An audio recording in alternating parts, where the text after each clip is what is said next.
Hello guys. आइए आज हम लोग पृथ्वी और हमारा जीवन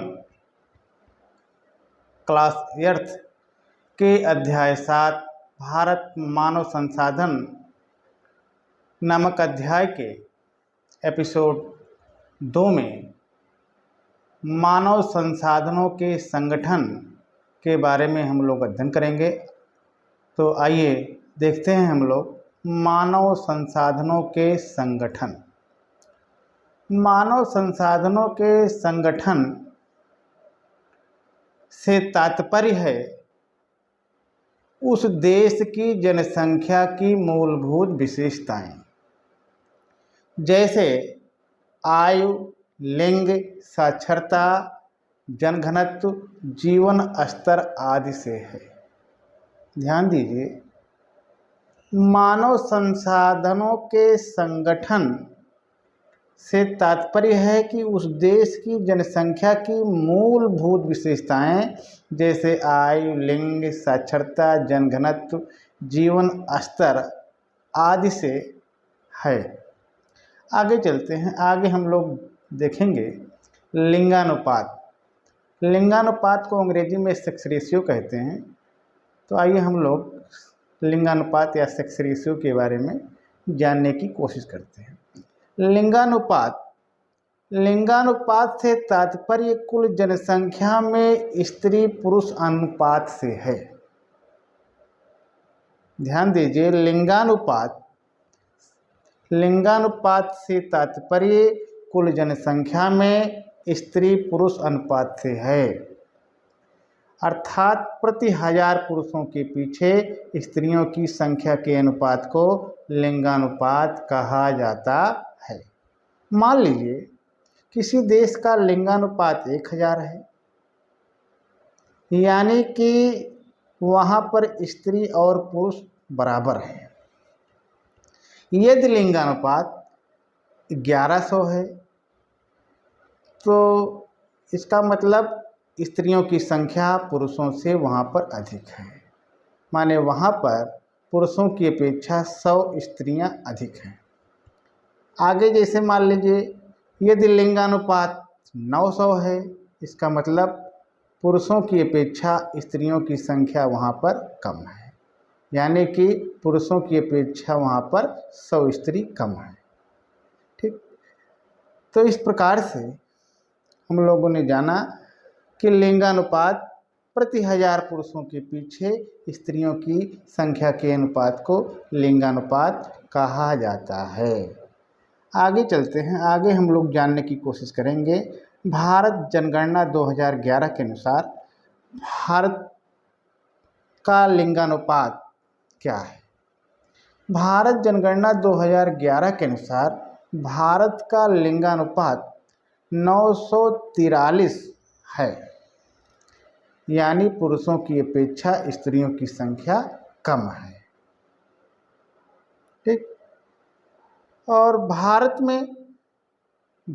में सर्वाधिक लिंगानुपात वाले राज्य क्रमशः केरल, तमिलनाडु, आंध्र प्रदेश हैं। और भारत में सर्वाधिक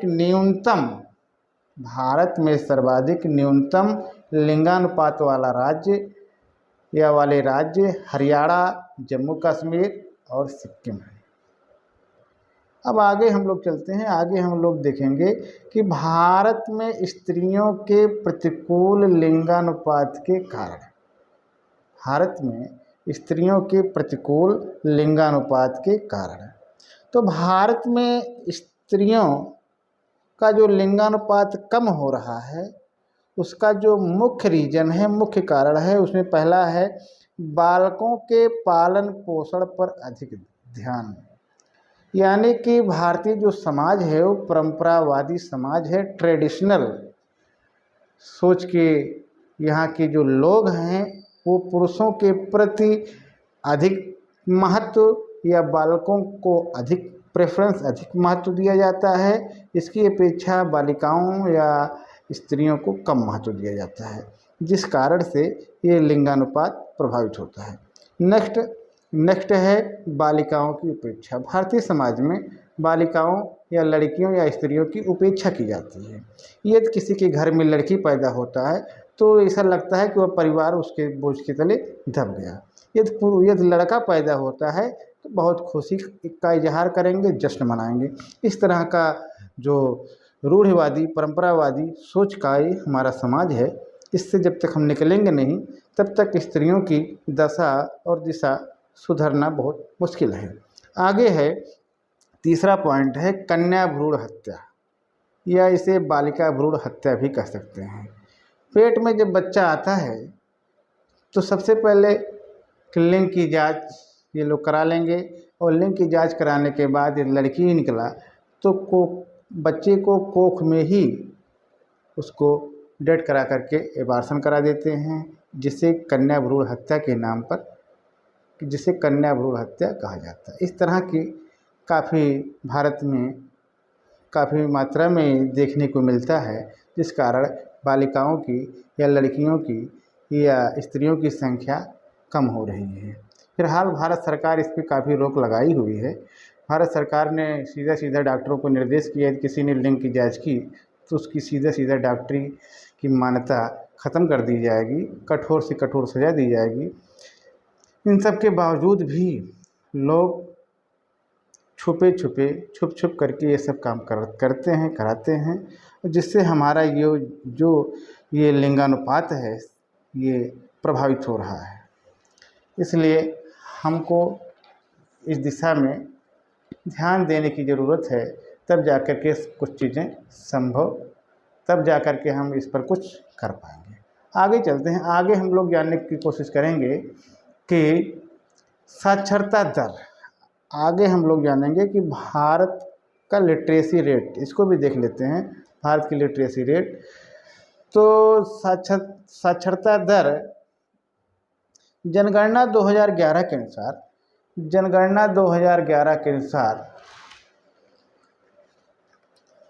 आइए देखते हैं साक्षरता दर। जनगणना 2011 के अनुसार भारत में साक्षरता दर 74.04% है। जनगणना 2011 के अनुसार भारत की साक्षरता दर 74.04% है, यानी कि भारत में 74.04% लोग साक्षर हैं। और 1947 में मात्र 18% थी।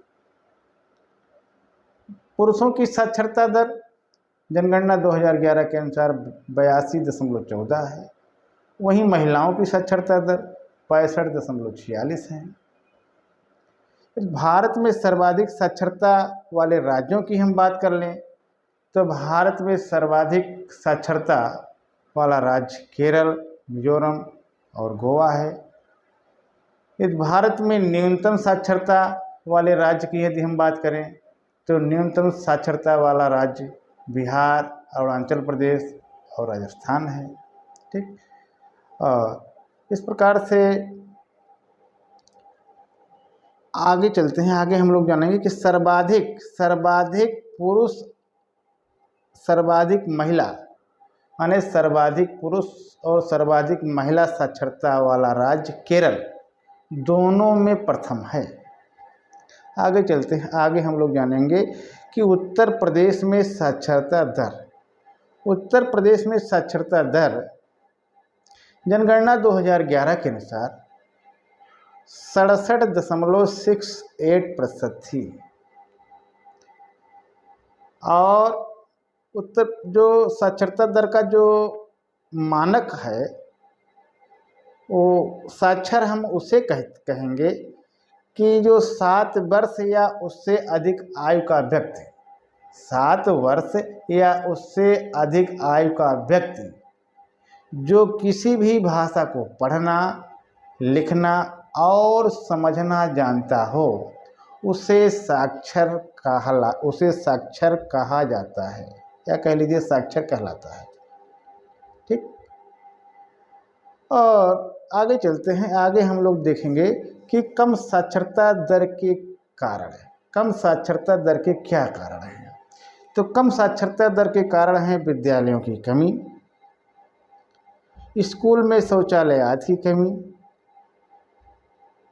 फिलहाल उत्तर प्रदेश की सरकार भी इस दिशा में काफ़ी तेज़ी से कार्य कर रही है। स्कूलों में जहाँ शौचालय नहीं है, शौचालय के लिए धन आवंटन या बहुत तीव्र गति से इसका काम चल रहा है। ठीक। आगे है जातिवाद। भारत में जातिवाद के कारण भी साक्षरता दर प्रभावित हो रही है और गरीबी भी है। उसके साथ साथ जागरूकता की कमी, लोगों में जागरूकता की कमी और लोगों में अंधविश्वास की भावना व्याप्त है, जिस कारण से हमारे देश की साक्षरता दर कम है। आगे चलते हैं, आगे हम लोग जानेंगे कि साक्षरता या शिक्षा का महत्व को भी जान लेते हैं कि किसी भी माने किसी देश को, ध्यान दीजिए, किसी देश को यदि प्रगति के रास्ते पर आगे बढ़ना है तो वह शिक्षा के द्वारा ही संभव है। अर्थात पूरी दुनिया में कोई देश यदि आगे बढ़ा है तो वह शिक्षा के द्वारा ही संभव हो सका है। इसलिए शिक्षा किसी देश के विकास की पहली सीढ़ी है, या कह लीजिए शिक्षा ही किसी देश की विकास की पहली प्राथमिकता है।